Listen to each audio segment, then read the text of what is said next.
No trust. No trust. Tak ada trust. Tak ada panggil kepercayaan. No trust ni sama ada dua keadaan saja. Dua keadaan saja. No trust tu no trust kepada personal, iaitu seller, iaitu awak, ataupun kepada company, iaitu adakah company ini wujud ataupun scammer. Kalau personal, kalau no trust saja, bukan apa. Contoh awak borak dengan Acik yang nama dia Acik dah tua 65 tahun. Bukan apa Ifah, Acik ni dah banyak kali kena tipu. Acik bukan apa, takut kena dengan scammer. That's why pula Acik cakap. Itulah Acik tanya, boleh tak post dulu? Contohnya. Okey Acik kurang percaya kat saya sebagai seller ataupun dekat company ni wujud ke tak? Dia cakap, itulah Acik takut scammer lah. Okey. Kalau pasal personal, apa yang saya bersalin pada awak as a seller, tolong buat FB personal yang saya beritahu tadi. Sebab apa? Awak bagi link ni kat dia, dia akan buka dan tengok komen, friend Facebook awak, testimoni awak, poster awak, COD awak dan sebagainya. Lifestyle awak ataupun life tempat kerja awak ada training dan sebagainya. Personal. Kalau company, apa yang kita boleh buat adalah provide SSM, gambar office, apa lagi? SSM, gambar office ni, bot, gambar masuk office tu, bot tu, video-video atau apa sahaja berkaitan dengan company. Okey? Apa sahaja berkaitan dengan company. Share location company kat dia, kalau dekat share location tu nampak nama company awak, ATL Global apa-apa semua, share location dan sebagainya.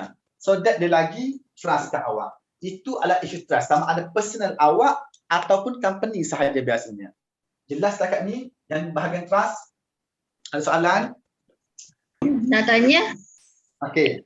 Kalau FB tu kita kena letak nama kita ke atau ada nama Dijalek Gul macam tu? Tak payah. Bagi saya cakap awak ada tim saya yang menggunakan Facebook personal diorang yang diorang buat selepas masuk kerja tu untuk buat tu sebagai buat sales.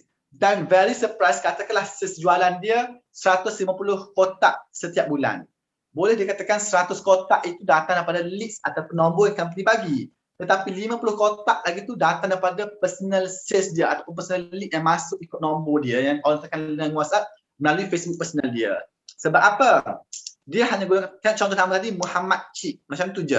Dia tak guna Muhammad Cik penawar kanser, Muhammad Cik penawar fibroid. Tak guna macam tu. Muhammad Cik nama produk, tak macam tu. Sebab apa? Sebab bila dia nak add orang nanti, kalau orang nampak nama tu, orang terus tak nak suka, tak nak approve dah. Betul tak? Contohnya Ifa katakanlah adalah contoh nama produk apa yang nak sebut.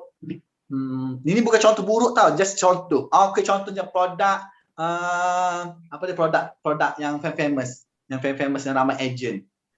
Contohnya produk Demika, contoh. Kila Demika contohnya. Bila Kila Demika Ifa pun tengok mutual friend tak ada pun. Nampak tak sangat nak menjual? Nampak. Ifa mungkin tak akan approve dah. Betul tak Ifa? Betul. That's why make sure you all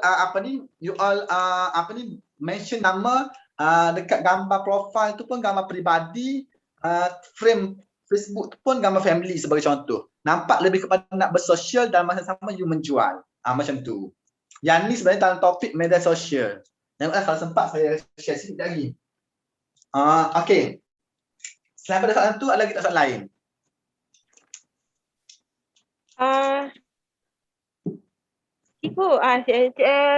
Cik Fadil nak tanya.